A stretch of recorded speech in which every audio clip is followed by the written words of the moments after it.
we're going to get started. Roger gave me the thumbs up to get started. Roger here has worked with me since 2010 with the DNewTech, and he does a lot of video streaming. So the people presenting today, actually, it's going to be streamed live. So just an FYI.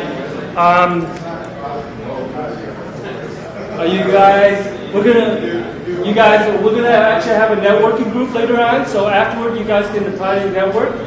What we're gonna do is just get started. We got 4 presenters today, and each of those presenters actually are startup companies. Some are pretty cool. Some are old friends who actually are venturing into another business. So pretty much to kind of give you a bit of history, DNewTech is pretty much a group that started out from Ann Arbor New Tech. So as you know, Ann Arbor, they got over, I believe, over 36 to 4,000 members. They've been around for quite a while. And one of the great things about them is that they have it in Ann Arbor. What we wanted to do was have it in Detroit, so we brought this out here. And we've been going on since 2010. What we do here is pretty much kind of 2 things different. One is that we typically have someone who comes here as a guest speaker. They're usually the VC, a funder, a banker. Somehow they're actually trying to share with you what it's like to invest. And also they get a chance to hear some of these startups, and the startups get a chance to get feedback from real investors or funders. Today is pretty much June, and I guess I couldn't find anybody to come out here today. But for most part, you guys will be the funders, and you guys can ask the entrepreneurs. The way it kind of works also is that we do have 2 locations. Grand Circus has been a great sponsor of us, so they've kind of helped us out, giving us a location once a month. We also have another sponsor from Oakland University. They're an OU Inc. They're a smart zone, or I think it's called Smart Zone. So there's 13 smart zones in state of Michigan, and they're all part of the Michigan Economic Development Corporation. They pretty much host us up there twice a year, and that's with Amy Butler. Whoever wants to meet Amy, she's a great person, and she runs the Accelerate program that's up in Oakland University. And we also have here, most of the times here, the only time we don't have the event is in July. That's when we have our summer break.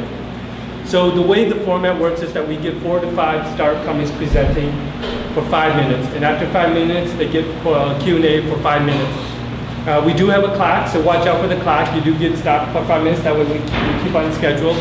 And then afterward, we get to ask some questions. The whole idea of having this type of format is that a lot of times you have ideas, you might want to share it with somebody, but one of the things that you never get good feedback, and we hope with the Q&A session, you can give that type of feedback or ask those type of questions. I want to thank a couple of other sponsors. They're not listed here, but Oakland University is one of them, Grand Circus, Tech248. I don't know if you know Tech248, but Albrook Patterson, who is the executive director of Oakland County, they pretty much started a meetup such as Tech248, very similar to a startup, a DNewTech, and they pretty much have existing businesses. So everyone from $50,000 to $100,000 businesses up to $500 million businesses. But they kind of meet once a month, and they're in 7 different areas in Oakland County. But their whole goal is to kind of network all the tech people together and kind of share ideas. So look out for them. And then also Accelerate for Kids, which is my nonprofit, which helps communities and libraries to get educated on computer programming and coding in the schools and libraries for young kids. So with that, we're going to present the first presenters to pitch or present, and then afterward, we'll talk about networking, which means there are opportunities for you to find out what events are going on in your area. And then everyone else can share what events are going on in your, with the group. And then with that, are we ready? We're going to start off today with Cellular EMT. And I'll let Dwain introduce the presenter. Here you go. Thank you.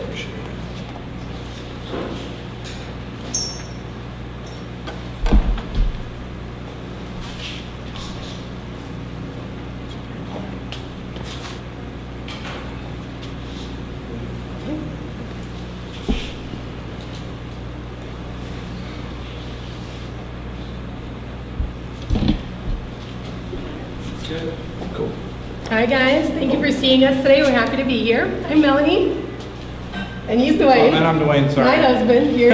We're the founders of Cellular EMT. Now I just want to scan the room a little. Raise your hand if you own a cell phone or a tablet. Almost everybody, right? Keep that hand up if you've ever cracked your screen and encountered water damage, right? A battery that just wouldn't charge anymore. Happens, right? A lot of us. Yep. I've been there too. It's not great. Now I want to picture a scenario for all of you guys. On a Sunday afternoon at home, relaxing with the family, having a nice time. We deserve it. We work hard, right?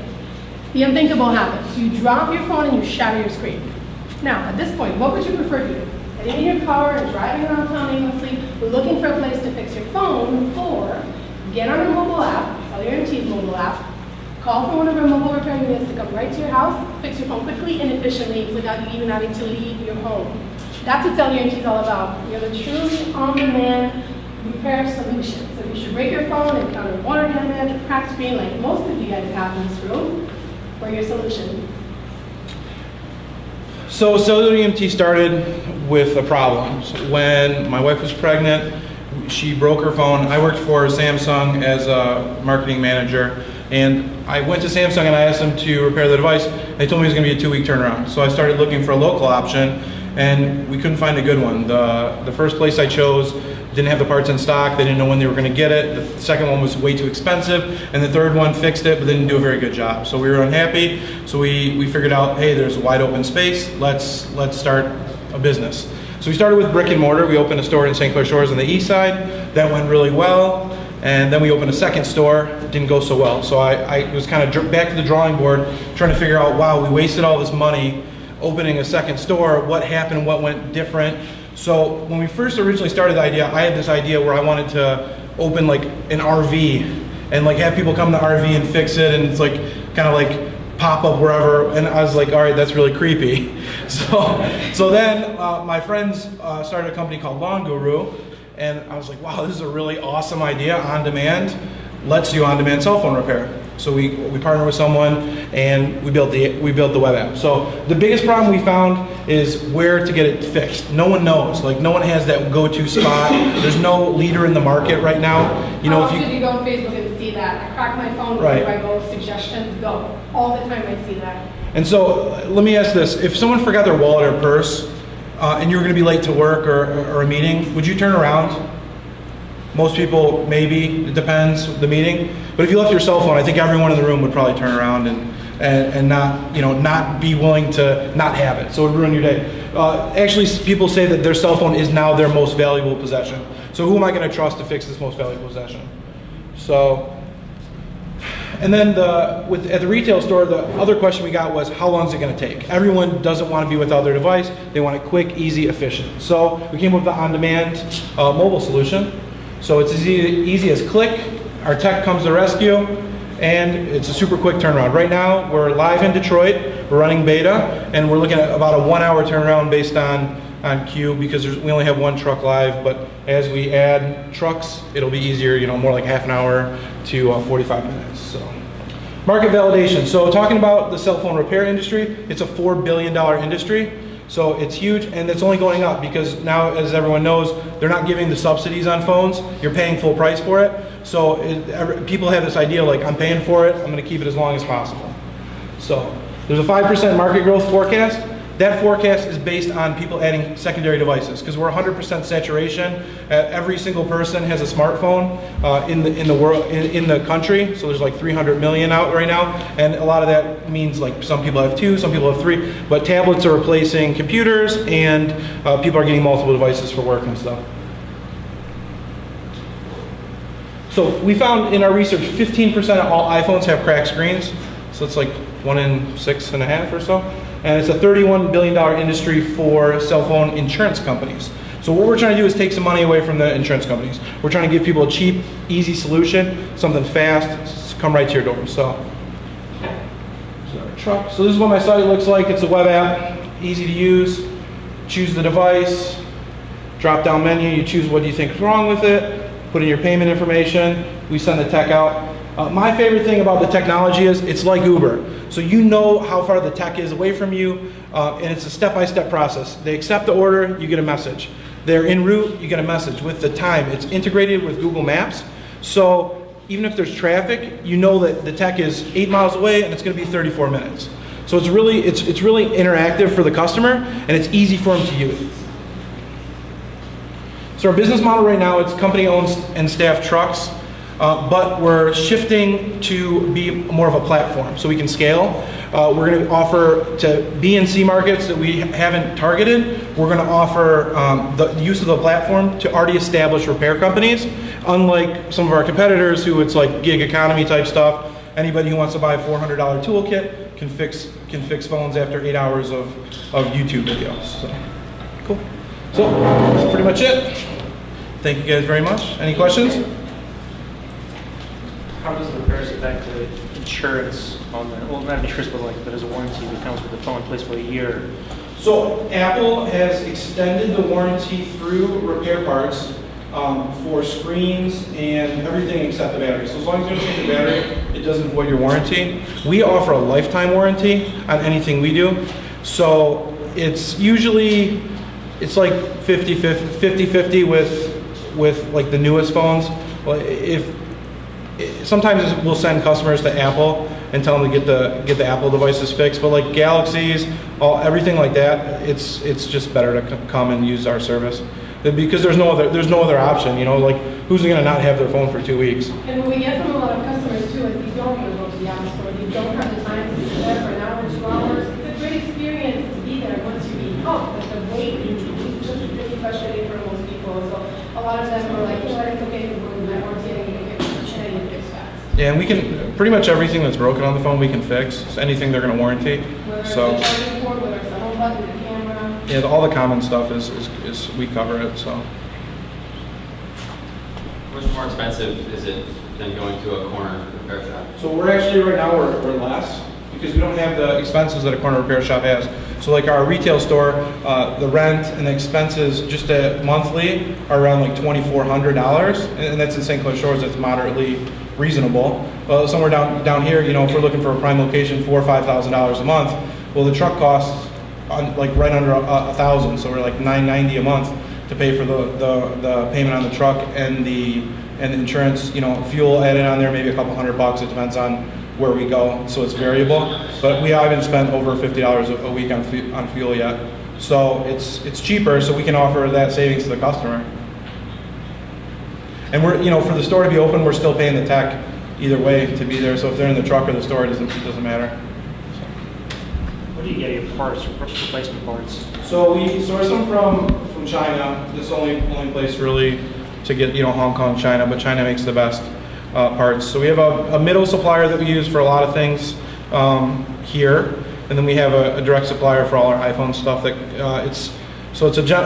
it's a weird situation. So the factory in China sends someone over here as a representative, and he is a like territory. So we get everything direct, but we get it through them. So it's like same day delivery. It's really convenient for us. It's a little bit more expensive than us like importing it, but for the convenience factor, it's awesome. So.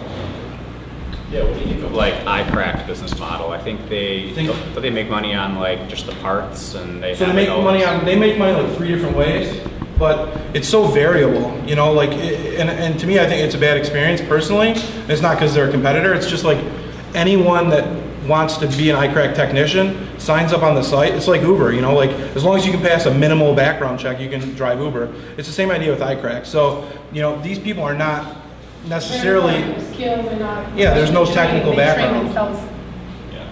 So that's scary to me. Like if I knew that, I wouldn't want someone to fix my phone. You know, if it's between me and you fixing my phone, and I know what I know, and I don't particularly know what you know, and there's a question mark, I don't want someone else doing that. So like our model, we're going to work with already established like 4.8 stars and up repair shops in these B and C markets, and then our own technicians, which will like train and vet, and they'll all be covered by us. So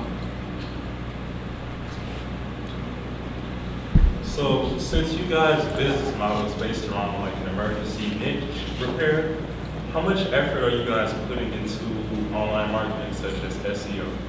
So SEO is one of the most important things for us. So we have to have a couple different like marketing touch points. So we're doing a lot of like just for staying top of mind. a lot of social media marketing. And then we're working with, so I'm based out of Bamboo, so there's a gentleman in Bamboo that does some SEO, so he's been helping us out with our SEO stuff. As soon as, like, we're raising right now, so as soon as we decide who we're gonna go with for funding, we'll put a ton of money in the SEO, so hopefully we can organically rank in markets as we go live, like, you know, like Wichita and places where, like, because right now, like here, like per click for AdWords, it's like $6 a click. So it doesn't, I don't do a ton of AdWords. Right now, like, we're doing Bing because it's cheaper, and we're doing some organic stuff. And, you know, there's other companies around that, like, are helping with SEO stuff. Like, we have a meeting with Content Aura and try to help out with that. We also have a great referral program, so what it works, like, it's easy. So you could go and set up your name, phone number, email, you get your own referral code. So when you do get those people on Facebook that are like, hey, I cracked my phone, where do I go? You can send them right your code. They get $25 off the repair, and you get $10 emailed to you to pay off. So that's been great. We also have a street team that works events all over the state. If you guys see Spider-Man walk around downtown, I'm sorry. That's with us. Cool. Well, thank you guys so much. I appreciate it. Thank you so much. Appreciate it.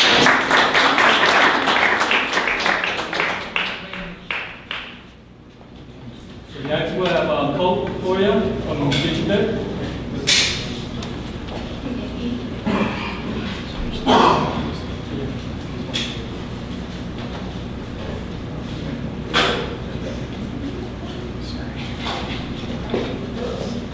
And if you guys want to share your stream live, you can actually stream it live. You can go to YouTube and search for DNewTech.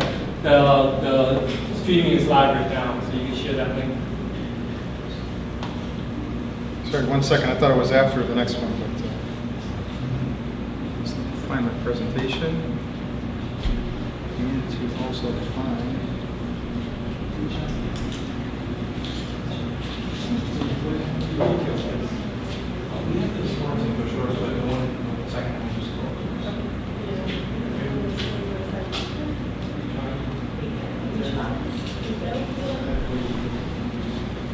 Okay, so my present. Oh, sorry, didn't realize the screen wasn't up. Let's see if we can get that working.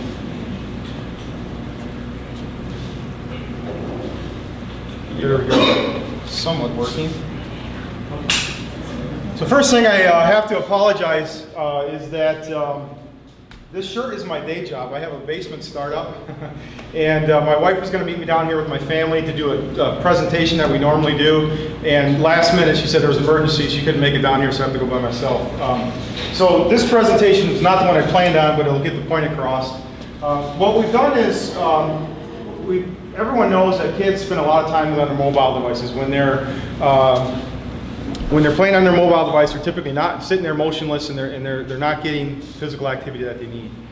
And second thing is that a lot of the VR systems that are out there, like HTC Vive, the big ones, Oculus Rift, they're great systems, but they're very expensive. They're very high end that most people can't afford, and additionally, they can't afford the space in their house that's required to use the system. So to do that, you've got to basically have enough room to go like this in your house, and most people don't have that. So to solve both of these problems, what we've done, we've created the world's first wearable, body action-driven gaming system. So what I have on my wrists are DigiBits. They're DigiBit devices. They measure your body action, and they transmit your body action into your mobile device as input into the game. So that's the idea.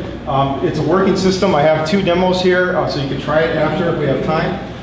So what we have is in the package is we have 2 DigiBit straps, so they can strap them on your wrist or on your feet. We have 2 games. One game is Funny Wings, where you put on a VR headset, put on our specifically designed VR headset, clap your hands to start the game, and then you're off flying in the game where you're in a fantasy world chasing an evil witch.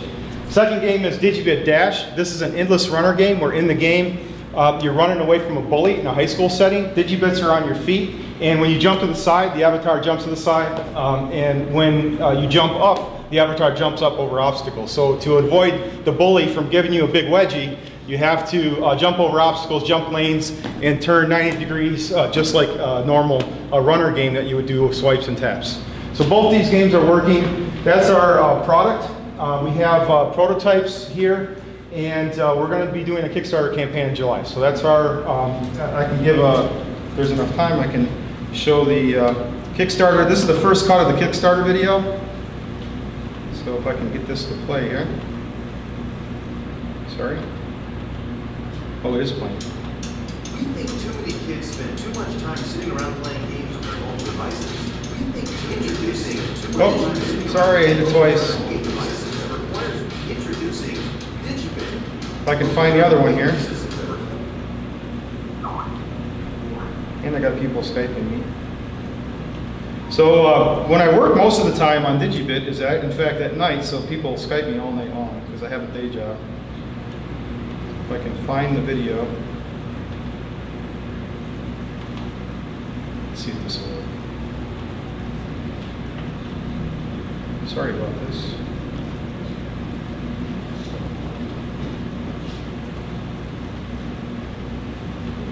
Can I open? I'm not a Mac user actually. Too bad, I had it working. Looks like I might not have time to do the video, but I can certainly show you the video afterwards. But it's essentially a family invention. We're in the basement, and we are got prototypes. Like I said, we've got manufacturing lined up in China. The cost of the entire system, including the packaging, the shipping, everything included, the cost to manufacture is $50. And so on Kickstarter, we're going to go with a entry level of $95. And the list price for the package will be, if we do direct sales, will be around $165. Oh, I can watch the video. It's 2 minutes long.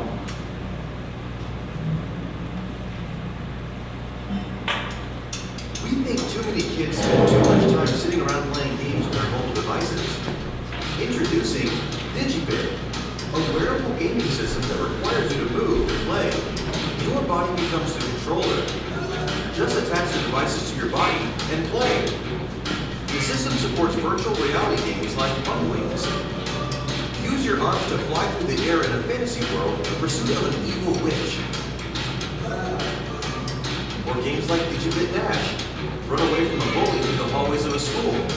Avoid obstacles by jumping left, right, and turning. The DigiBit system comes with 2 DigiBits, DigiBit VR headset, USB charger, and the needed cables. The DigiBits communicate wirelessly using Bluetooth Low Energy technology. Therefore, no hefty internet or mobile expenses. DigiBit hopes to improve the way we use gaming technology. We empower children and their families to develop a more active lifestyle as they play video games indoors or outside. Hi, I'm Lydia. I'm Amy. I'm Nathan. I'm Bill. And I'm Colt. We're the creators of DigiBit. That's my basement in Shelby. DigiBit came when we bought Lydia some light-up LED shoes that she really wanted for her birthday. And after a couple days, it just completely broke. So she brought them to me to fix them. And after looking at them with my engineering background, I knew that we could do something a lot better. As Colt improved upon the shoes with the gaming system, I suggested the wearable device because as our kids rapidly grow, it would be something that they could continue to use. The way it works is, on the printed circuit board, we have special sensors that measure linear acceleration in space. In the Z direction, back and forth in the X direction, side to side in the Y direction, all at the same time. The algorithms run 100 times faster than the fastest human can sense. The DigiBit system is already designed, engineered, and ready for manufacture. We'll have 1,000 of them in stock day 1 of the campaign, but we need your help. We'll use the money to continue to enhance the games we already have, add new games, and importantly, create a programmer's API so that anybody in the world can create new games for the DigiBit system. From the Correa family, we say, thank you. DigiBit, wearable tech to get your body moving. Okay. Questions?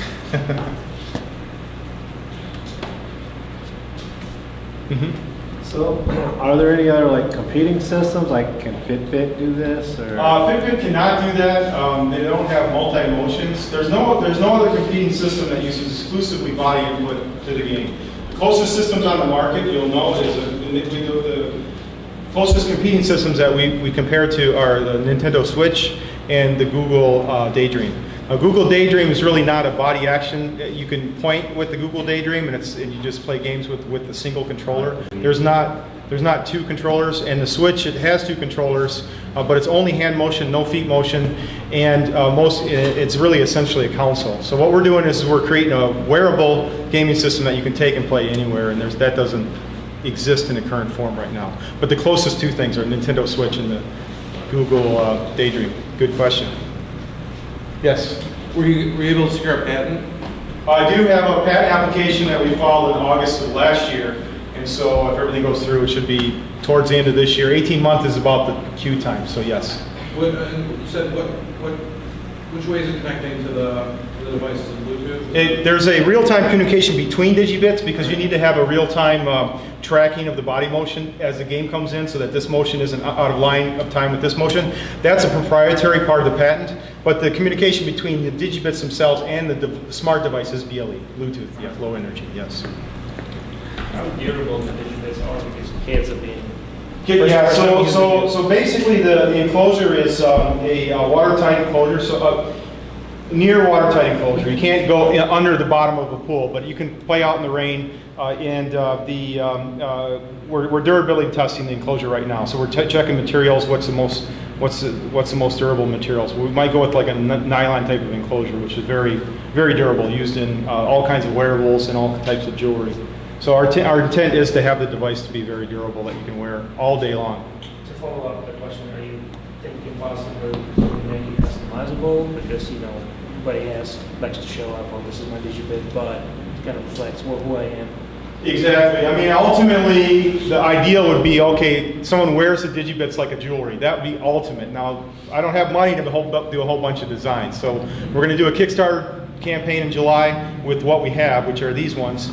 And we have one more improvement to the digibits to make the alligator clip stronger, and after that those would be the production intent digibits, and so this is pretty close to what we'll go to Kickstarter with, but with money we want to do a more more wearable, more jewelry type of thing, but we just don't have enough money to do lots of variants right now. There's a question. What's your business model? Like I will buy for the equipment and play games for free, right? Yeah, mobile games are free. All mobile games are free, so essentially that business model is not going to change. Mobile gaming companies make money with in-app purchases and advertisements, so that won't change either. If someone makes a game for Digibit, they're going to want to get a return on their investment through in-app purchases of power-ups and so forth, and also advertising. So one of the Kickstarter campaign perks is the fact that any Digibit design game, any game that we pay to design, someone buying on Kickstarter gets lifetime free in-app purchases and ad-free games for the rest of their life.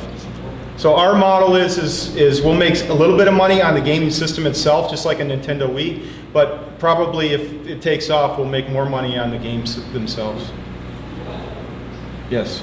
So will your technology be able to use it, say, with like Gear VR, things that are already in the market that people already have? Right now, the long answer is yes. I mean, in the sense that long term we can do whatever, but right now it's just designed for smart devices, iOS and Android devices. Yeah. And we'll have there's a game platform called Unity 3D that most people on the planet use for game development on mobile devices. We have Unity 3D plugin.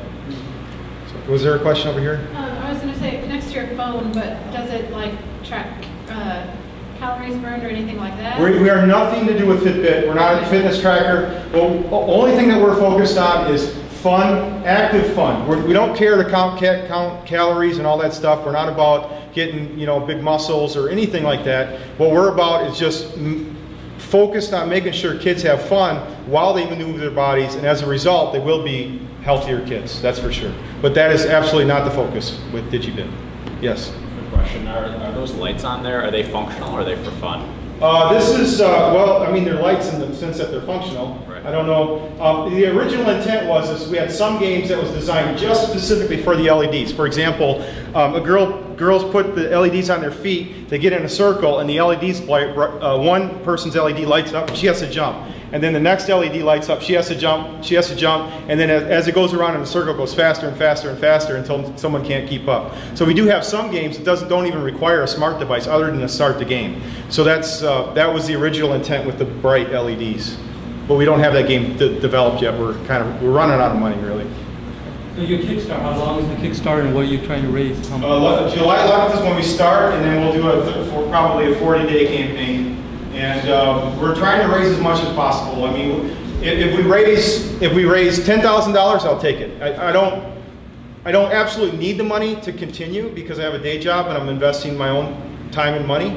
But if the Kickstarter does well, like extremely well, we'll see how well it goes. I mean, we're putting a lot of effort in the Kickstarter, but if it goes extremely well, then ultimately I could not have, I don't need my day job anymore, but that's... Yeah, I know the other question is, I know you said Unity 3D. Yeah. Have you looked at APIs that might work with like something more kids would be into, like Roblox? They have an API that We're open to anything. What we started with and what we have the ability to do is just the one thing, and that's the Unity API with the games that we've already developed ourselves. So we had to create an API ourselves to create the 2 games. But for the future, we're open. If someone wants to buy DigiBits and open it up to anything, of course, our main goal is to sell the DigiBits, but we'd be open to any type of arrangement. Yes, one more question. So since the Kickstarter campaign doesn't start till July, have you guys been building an email list to gain initial attraction? Oh, yes, we have an email list. I have a smart device here where you can enter your email. I was going to ask everyone here to add their email to our list to help support us, but yes, we have an email list, and we'd be very thankful to have your email if you're interested in possibly backing us on the Kickstarter. Yes. All right, one last question. Thank you for your time. Appreciate it. Wait, I'm sorry. What is it? Because I just came in. Oh, sorry. So it's the world's first wearable body action driven gaming system. So you put these DigiBits on your hands or on your ankles, and you use your body motion to play games on your mobile device. I can show you a demo afterwards. Fire. Yeah. All right. So next we're gonna have Ben from UNISON. You want your laptop? Yeah, we might need that at some point.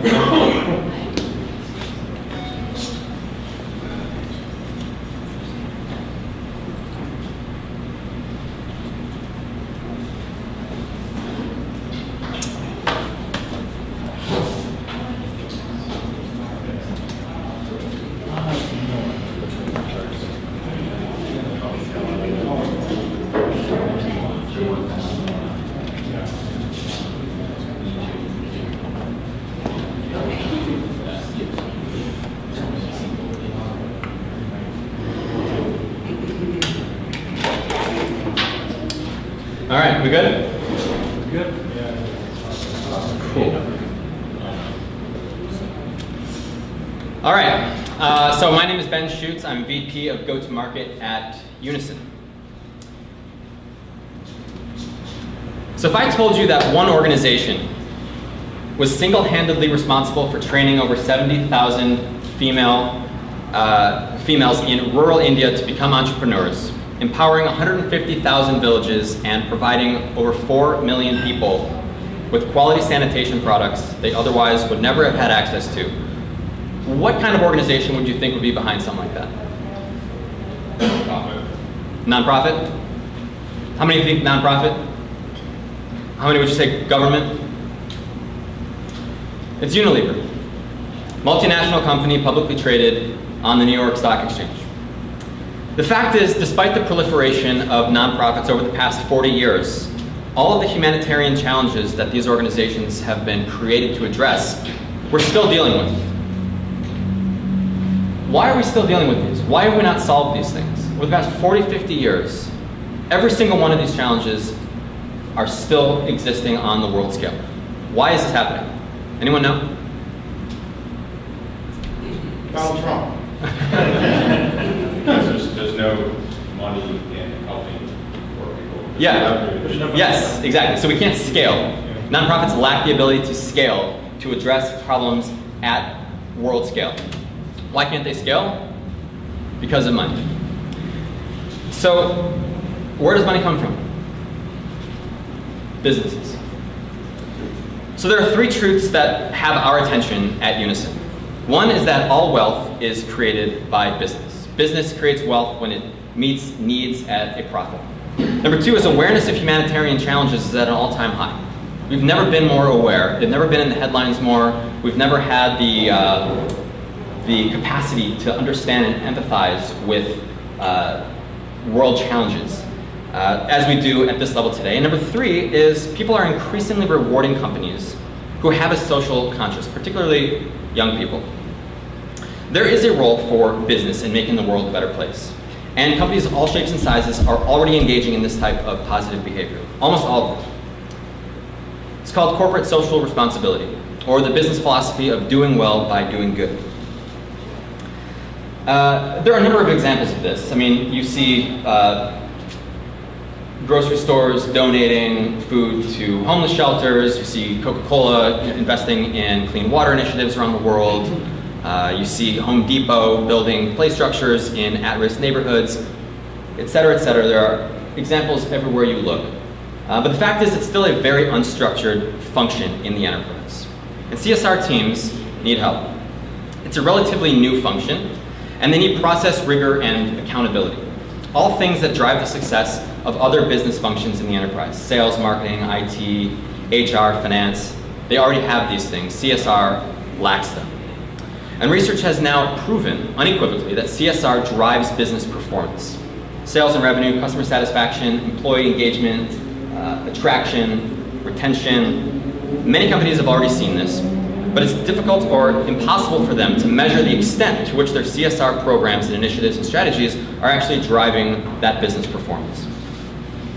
We believe that if we can help them measure it, we can turn CSR into a business lever, so that the more resources we put into CSR, the better they'll perform economically, and overall the level of social impact around the world will be magnified exponentially. Maybe we can address some of these problems. So by strengthening what is quickly becoming a core part of the enterprise, we'll simultaneously drive businesses to address humanitarian challenges at scale and put them in a much stronger position financially now and into the future. It's a win-win. So at UNISON, we help companies integrate social impact into their business models. We do that by equipping CSR departments with the right tools, technologies, philosophies, methodologies, etc., to achieve what we call operational excellence. Much of that value is delivered through a product called CR Cloud, which is a software as a service platform that functions as a system of record for CSR teams. System of record, mainly, virtually every other department has a system of record. So sales has Salesforce.com, marketing has Marketo, HubSpot, central source of truth or information amongst any given team. CR Cloud makes the process of creating, communicating, and measuring corporate responsibility programs more effective and efficient. So a look at some of the companies that we've either worked with as clients or that our team has held leadership positions with. And much of the philosophy that drives CR Cloud is derived from our research with Harvard Business School's Social Enterprise Initiative. I'll wrap up here really quickly. Here's a brief look at our team. Mohammed has created and sold several enterprise technology companies in the past. We've had the former director of CSR at Disney, Jeff Hoffman, former CEO of America's Charities, Steve Delphin, and head of CSR at Booz Allen, and a number of other very talented individuals. And myself, Ben Schutz, Vice President of Go-to-Market. Previously, I founded and ran a company called Birdhouse, which provides caregiving technology solutions to parents raising kids with disabilities, supports them with caregiving apps, resources, support, and community. And lastly, so we're looking for three things. We're building our team. We're looking for salespeople, sales development representatives, multimedia folks, video, social media, etc. We're doing a paid summer internship if anybody's interested, fellowship in that. If you work in CSR, if you have experience in CSR, we're looking for introductions or feedback in particular on what you think of what we're doing. And we are in the middle of a raise, raising $1 million. We're just over halfway committed on that, and we'd appreciate any kind of feedback you have on that front as well. So again, my name is Ben Schutz, and happy to answer any questions. Go ahead. Yeah. Is target market large-scale companies that are kind of already, their brand is known to the average person, or are you going after, I mean, like a mom and pop place, maybe? Yeah, for now we're focused on the Fortune 500. So most companies that everybody's familiar with. Yeah. So these companies, do they have their own like target things they're trying to help with, or do you specify that in your application? Well, most companies, particularly at the Fortune level, have already established corporate responsibility departments. They might call them different things: corporate citizenship, corporate philanthropy, sustainability, environmental. So they already have established business functions, and they already have areas of concern that they focus on. The problem is that they don't really have a process by which they are going about doing it, or the process they do have is just not fully baked.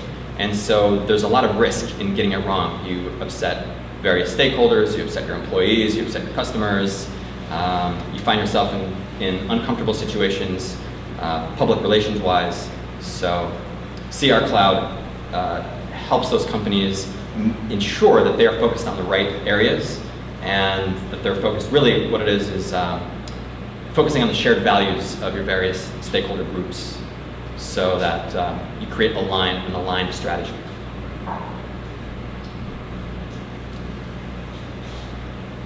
Yeah.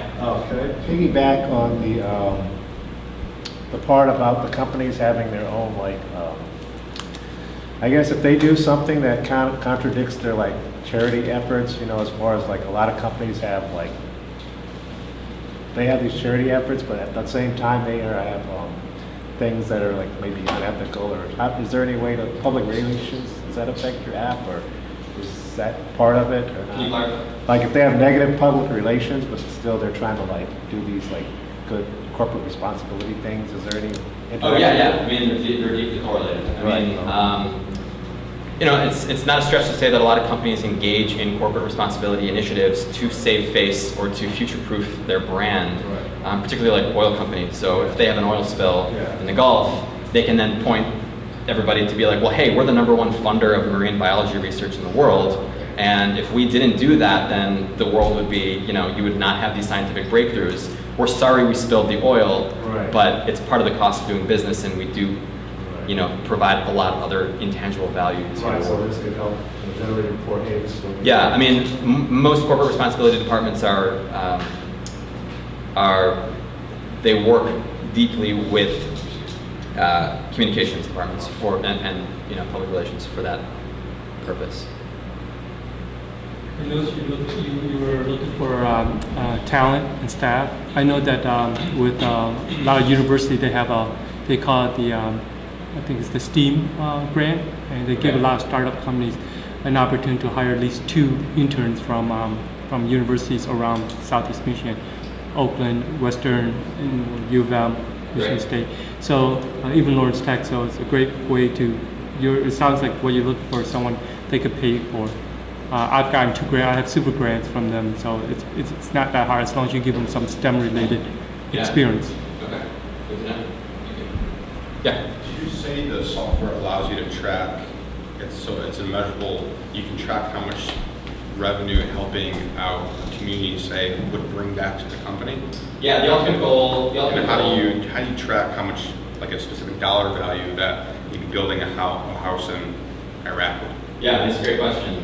So we're still building that part out. The ultimate goal is to show how various CSR programs drive financial return on investment, and not just social return on investment. So a lot of companies just track social return. How many people are we helping? To what degree are we helping them? Are childhood literacy rates going up? Is access to nutrition going up? Et cetera, and not making that relationship known to how it is affecting their bottom lines. So we're still building that out. There are a number of different ways to go about it, both public sources and private sources of data, and we're hoping that we can find that sweet spot to really prove that relationship. Yeah?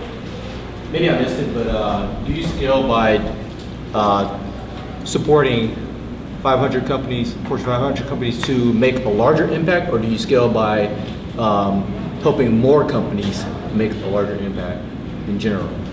That's a good question. So we're not quite there yet. Corporate responsibility is kind of a nascent space. I mean, the business function itself has been around for 30, 40 years, but not at this level.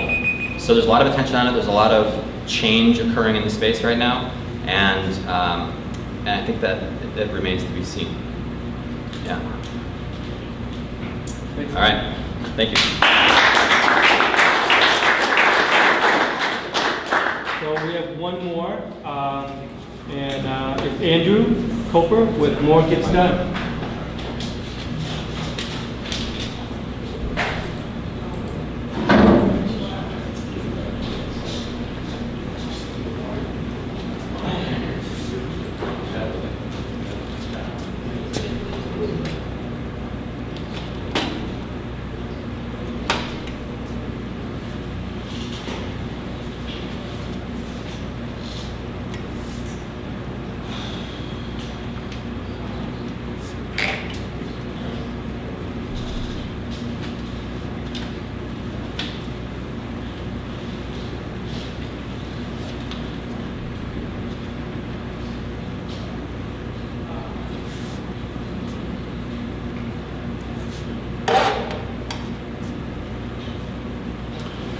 Hi, MoreGetsDone is like an easy-to-use web and mobile-based project management application, but it allows people to get more done and businesses be more efficient and profitable, but with several key differentiators. But first, an ask. I encourage everyone to post about MoreGetsDone on their social media with Facebook, Instagram, Twitter, etc. Who's here tonight. One of the key differentiators with MoreGetsDone versus other project management applications out there is that it has clear, simple, easy-to-use screens. The top of this screen, is the form to create a task. Here is my open task list that I used to run the company. Here's an example of a project which is composed of multiple tasks. The key differentiators are several. Again, clear, easy-to-use screens. Here's a Gantt chart of open projects. A second differentiator is organizations can create a mission statement and define measurable metrics of how well they're carrying out that mission statement. This ties the individual tasks that people are doing in projects to what's most important for an organization. Everyone's working towards what's most valuable. A third differentiator is that a organization can make a 5-year strategic plan and say, here's how much of these things we're currently doing, and here's how we're going to grow the business. And then as people create tasks and close tasks and projects, they are measured against that 5-year strategic plan. One of the additional features of this is a database-driven org chart, so that not only do you see the parent organization and its mission statement and its metrics, but in a larger organization, departments within the organization, their mission statement, their key metrics. I would love for the city of Detroit to adopt this so that all its people, human resources, financial resources, were carrying out its operations as efficiently as possible. Quality of services delivered to residents was better, and Detroiters had a better life. Another differentiator of this is that metrics are effortlessly and automatically created. Here's an example of keeping track of who's closed the most tasks towards an objective, and there's a top 25 feature so that everyone can kind of compete to be the best in that category, and more gets done that way.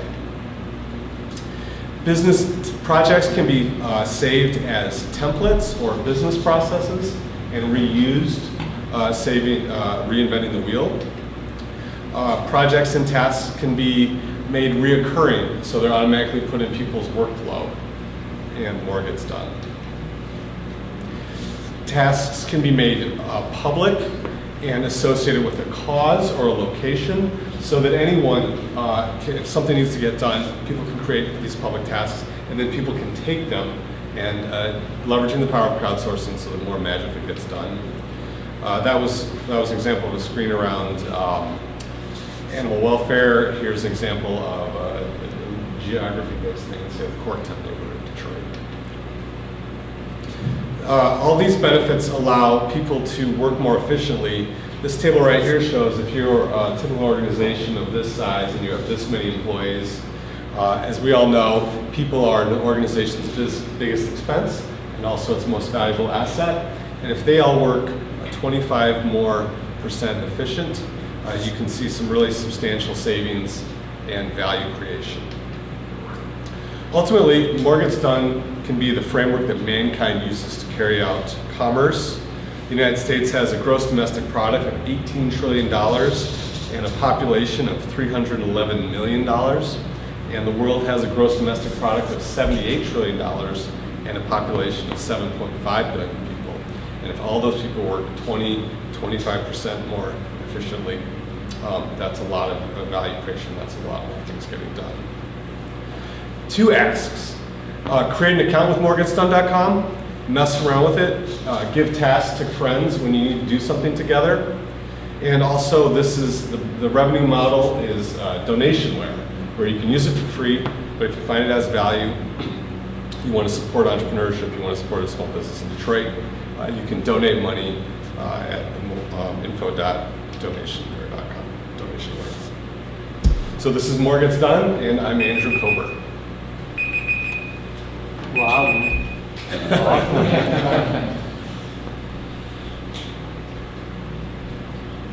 You rank tasks like, for example, I'm a software developer, and there might be tasks that take 5 minutes, and there might be tasks that take 3 years.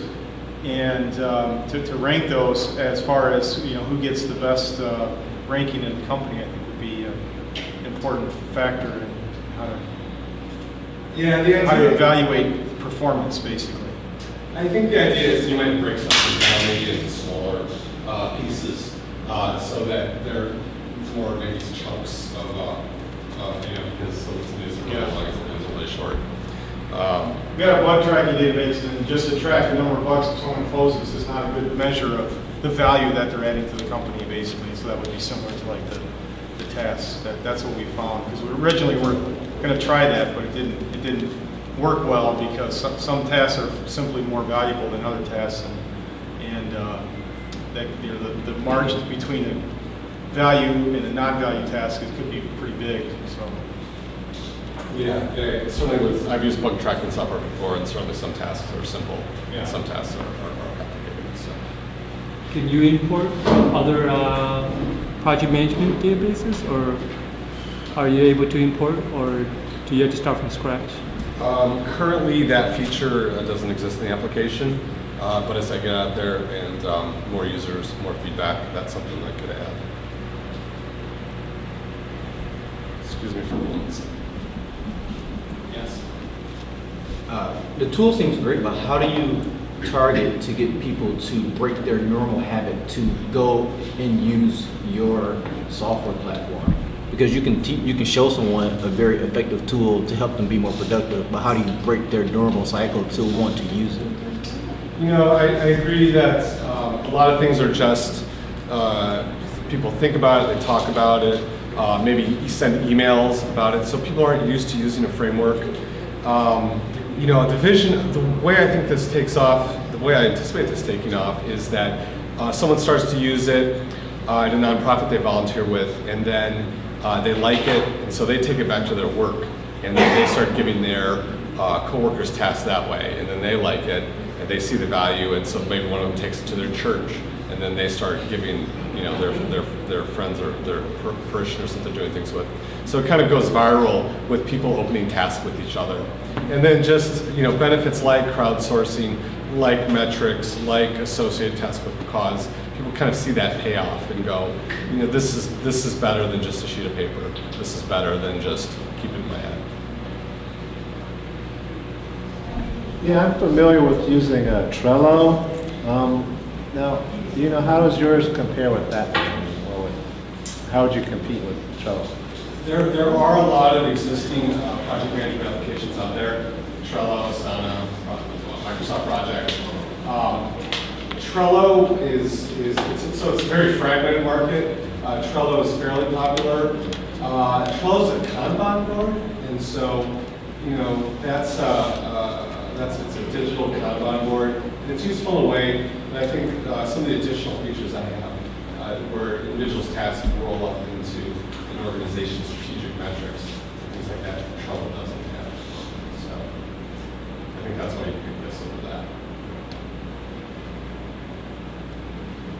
Did you write all the software, and what language, and is it open source? 3 questions in one.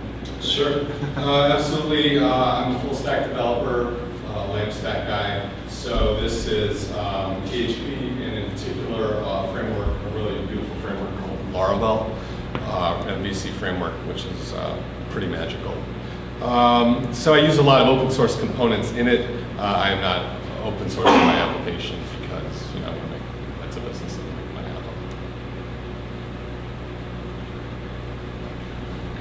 How do you decide the number of potential tasks someone can start? I mean, if you like have a list of 10 versus a list of 3, to make them make the action faster, to make them be more productive. Like if you give them a list of 10, they would probably sit there for a while trying to understand which will help them start that task and make the process go much faster. My experience has been you kind of get experience when you're using like a web-based project management application like Jira on how to define tasks, how to break it apart, because you can make something that's really big that might be 5 tasks. So it just comes with experience, you know, of how to define a task.